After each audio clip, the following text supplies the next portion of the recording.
Yeah, we're able to win 2 matches. We lost our middle one, and normally coming out of the crossover, I think being 2-1, most years we'd be pretty satisfied. But unfortunately, this year I think we were a little disappointed with that. Getting on the floor with those teams, we felt we had the ability, the tools to win all three, and unfortunately we let one slip away against McKendree.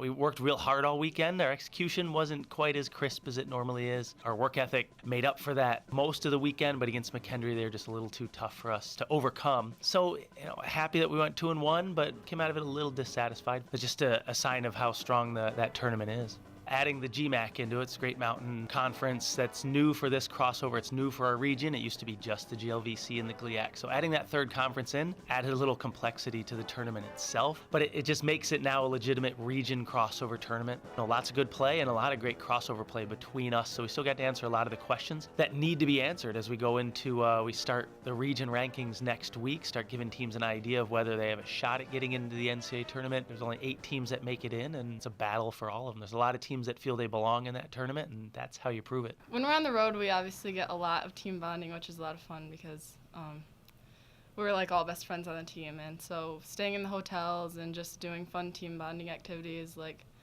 we went to a haunted house and just doing things to bring our team together, but also just being in a new environment and working to read new teams and learning them is also really fun. So we finally get the reward of surviving all those road matches early in the season, and now we get a nice homestand. Starting off with Ashland this weekend, I think they're tied for number 2 in the conference, so a strong team. They've got some great wins under their belt. They're really very strong in particular areas. Their outside hitters are very consistent and solid.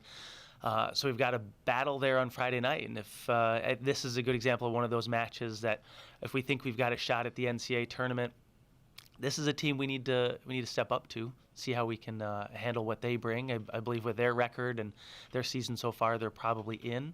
So this is another good test for us to see where we stand that way. And then Saturday is a team that's struggling a little bit with Lake Erie. Got a couple of wins under their belt, and this last weekend played pretty well. So it's a little bit of a tough situation. We got to be careful to take these one match at a time this weekend.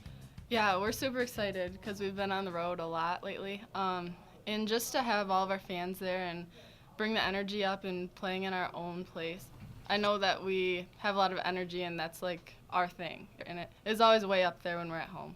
So a couple of very different scenarios, and we've got to approach the whole weekend just one piece at a time, make sure we're focused for each opponent, because any loss at this point, any bad loss could be a problem. Any missed opportunity could be a problem for us. We got to make sure we take care of the whole weekend.